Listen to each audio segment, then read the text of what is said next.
Hello everyone, and once again this is Lori Radis with 12 Paw Designs, and this week I have so much fun. I love crayons, and so I did a crayon jumbo crayon sign for you guys, and I hope you enjoy it too. I actually cut mine on the Glowforge, so you can see that I actually used wood on mine.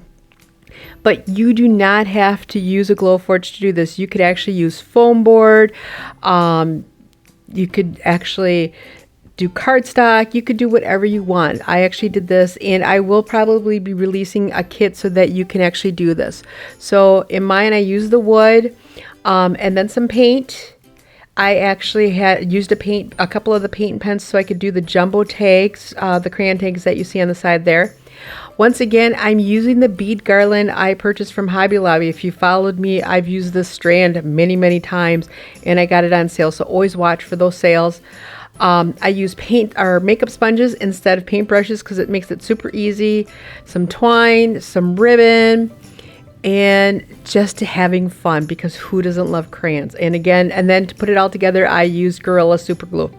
Super easy. When I'm using the Glowforge, I actually mask my wood, so the kits would include the mask. And when it comes to the bigger stuff, I just need to remove it. So I find that the Gorilla Tape is one of the easiest ways to remove it. I just attach it on and pull it off to go from there. And the reason why, for those of you who are wondering, who haven't seen the Glowforge, is, or any laser for that matter, you can notice that there's some charring around the side. It doesn't affect the wood at all, but you put a mask on it, and when you pull off the masking, the char comes right off on it, so it's no big deal. The other thing that I did with this one is, when I made this file, I actually made 2 hangers for the back too, so I can just attach those with super glue and tie my twine to that. I should make a note, wanted to add in here, is I did not remove the mask on the little crayon tags that I made, and the reason being is that I'm going to use the mask to help me speed paint with the paint pens, because it makes it a lot easier that if you only remove what you're going to paint, then you can kind of be sloppy and it's no big deal. But I wanted to mention that.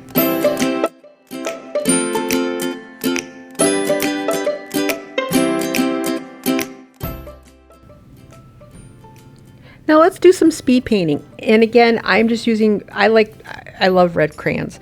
So I'm actually just going to paint the areas on the crayon where it's going to show. And again, I'm just using a makeup sponge, dabbing it in the paint, and I'm just painting the top. I'm not painting my sides. I'm not painting my back because of the wood that I'm using.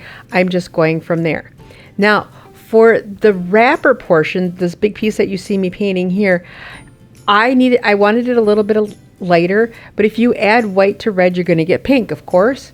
So what I did is I actually added orange and a little white. That orange helps hold the color to stay red, and it made it lighter. And then again, I'm just going ahead and using my sponges and just painting over it. I left the mask on for welcome, and I realized I put them as a score line, so it helped me to find where I'm attaching my letters. And I realized I probably should have pulled the welcome off, because a little bit of those colors showed, and I had to go in with my pens to do that. Now, the other thing I find easy is I took a piece of painter's tape, and you can use masking tape, and I attached the letters onto it so I could paint fast with them and not move and not get paint all over my fingers.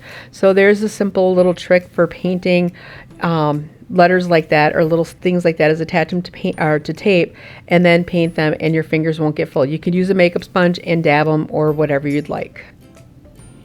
Okay, so let's move on to our little crayon tags, because what's a jumbo crayon without little crayon tags? So I'm just, again, using my Posca markers, and like I said, I left the mask on, and I'm pulling off as I'm painting so that I can speed paint through this. And I used the darker oranges for the outer edges, just like I used a darker red. And then for the lighter wrapper portion, I'm just using a lighter orange and coloring through that. And again, because I left the mask on, I can be a little sloppy and just paint really quickly to cover it. So you can see how fast this goes. Yeah, I have it in a little speed area, but it really does go fairly quickly with paint pens, and it doesn't get very dirty. And I repeated the same process with the yellow crayon as well. I did have to go over the welcome a couple of times for the white to show up, just because it's white and needed those extra couple of coats. So I just went over it a few extra times just just to make sure that everything was covered and I had a nice bright white to my welcome sign. And then of course I just went through and finished up the crayon, and you can actually see where I am removing the little lines and things like that for where the black stripes are going to go. So once those are done, then I'm just going to take the black marker and go in from there. When I cut out my jumbo crayons, I actually also cut out the words for orange and yellow, and I ended up using those, so it gave it a three-dimensional effect to it.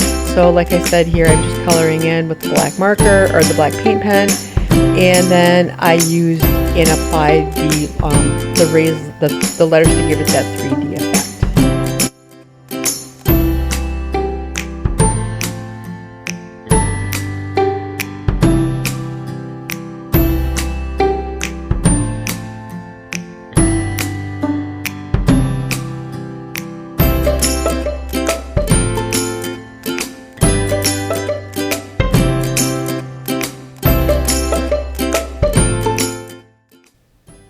So now that we have everything painted, let's go ahead and assemble our crayons.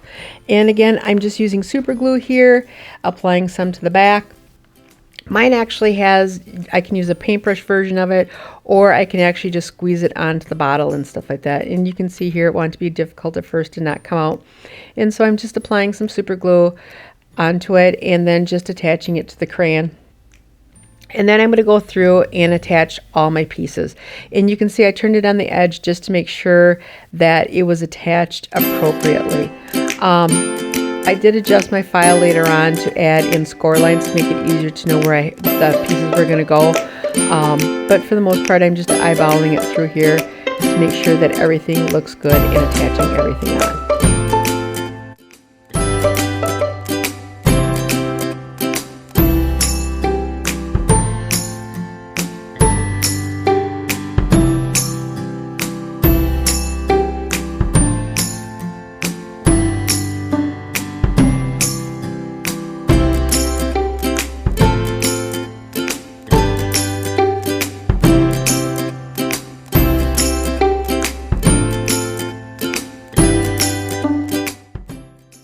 Once I had everything attached to the front, you can see these little hangers I made. They're just little rectangles or squares, and one's a half and one's a full, and I just attached them on so that they'll go on to the back. And then I'm just going to attach the letters on, and again, I'm just going to use the brush on this one so it doesn't get super glue everywhere.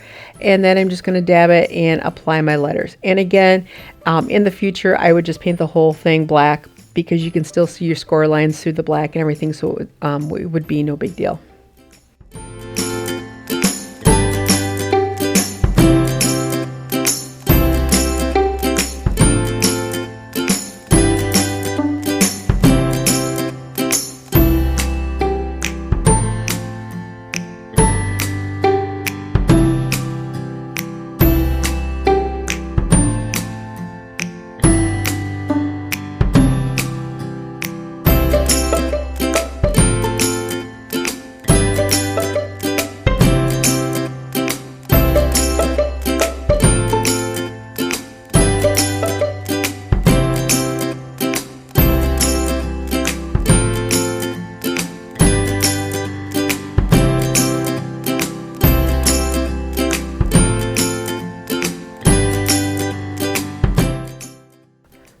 So how adorable are our crayons? I mean, seriously, who doesn't love crayons?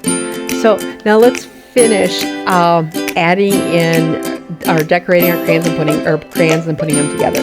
I'm just going to do a simple messy bow for this.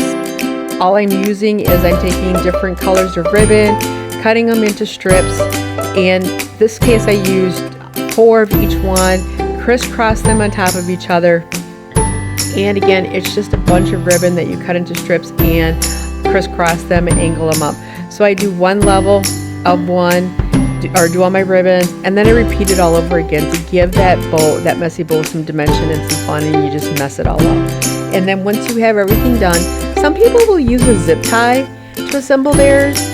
I just take jute and I just wrap it around a few times and knot it tight, shake it out and tie it. And using the jute this time really worked out well because of the bead garland, that I could actually tie it right onto the bead garland.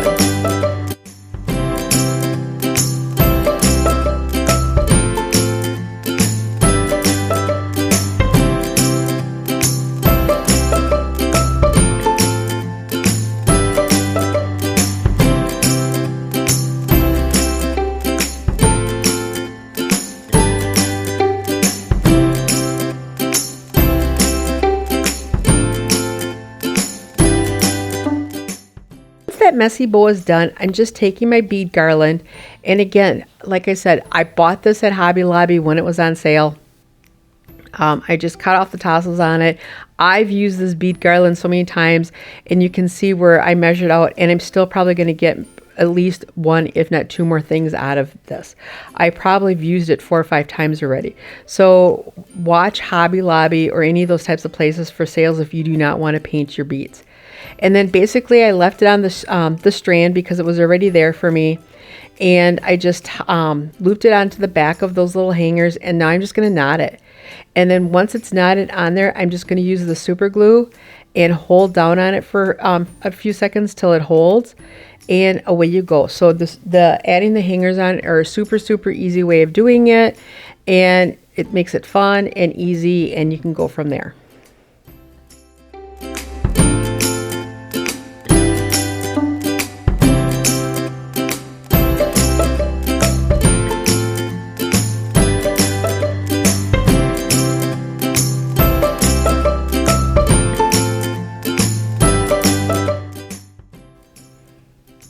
Now I just ruffled up my messy bow, and I'm just tying it onto a spot on the garland. I actually wanted it on the garland because I didn't want to take away from the big crayon, so I thought it'd be really fun to actually put it up on top. Then I'm taking a piece of jute, mismasking on the back of those crayons, pulling the mask off those crayons, and now I'm just going to take a piece of jute, thread it through the crayons, and I'm just going to give it a good tight knot on it. And then once that's done, I'm actually going to tie those into the center of that messy bow and tie it onto the garland strand itself.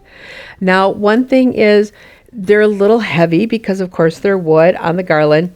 And so I ended up using just some double-sided foam tape. I could have used the super glue if I wanted to and just attached them on. But look at how cute these are, you guys. It's so fun to hang it on the door and have fun. The comments I get on them, it's so much fun. I love crayons. I hope you love crayons as much as I do. And I hope you love this variation on the use of the crayons and everything I did with it.